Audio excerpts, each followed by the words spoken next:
How we're going to get there is we're going to come out in a popular Redmond Park parking lot. Type of operation is going to be arrest search warrant for heroin. Armed officers prepare for a midday drug bust. Our mission is to safely serve the search warrant and get evidence of trafficking. That search warrant is for a condo in a waterfront tree-lined complex. The peace is shattered in an instant, and so is this front door.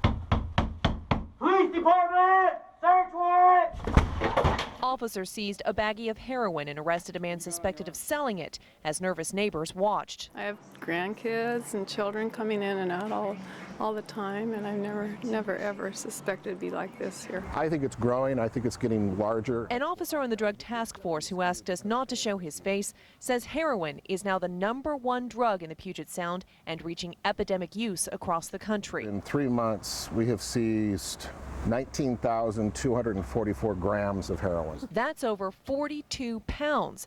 Most of it came from 2 large busts, including a Linwood brother and sister accused of trafficking heroin for a Mexican cartel. Informants told the cops they saw millions of dollars in cash and pounds of the drug packaged up at the pair's suburban homes, including this one in Shoreline. In King County, the number of heroin-related deaths jumped from 49 in 2009 to 84 in 2012. In Snohomish County, the percentage of people in public health detox for heroin also jumped from 25.5% in 2009 to more than 64% in 2012. But the average age of addicts is dropping. When I've taken people through there and when I've gone through there myself, it looks like a high school. Linda Grant, CEO of Evergreen Manor and Everett Treatment Center, says 75% of people in detox are heroin addicts. They usually started using when they were about 12 or 13.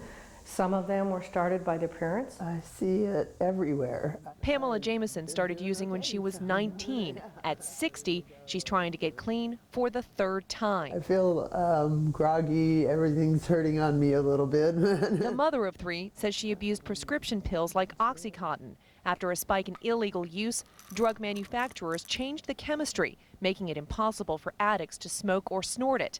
That's when officers say users switched to heroin.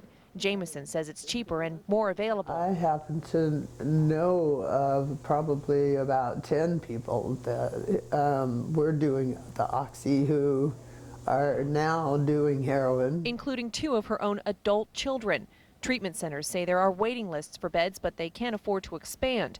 Under the Affordable Health Care Act, more patients are on Medicaid, but Medicaid only pays $160 a day for treatment that runs this nonprofit $252 a day. We tried to educate the legislature about this, and the legislature did not act.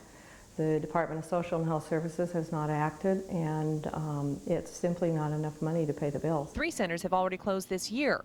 This unit is closing April 30th, today. I think we're beginning to see the treatment system crumble around us. With more addicts in the court and criminal system, officers and Jameson both worry there won't be much help to break the growing cycle. I wish I could stop them. I wish I could explain to them my story, but it's not going to stop them. In Everett, I'm Lee Stoll, KIRO 7 Eyewitness News.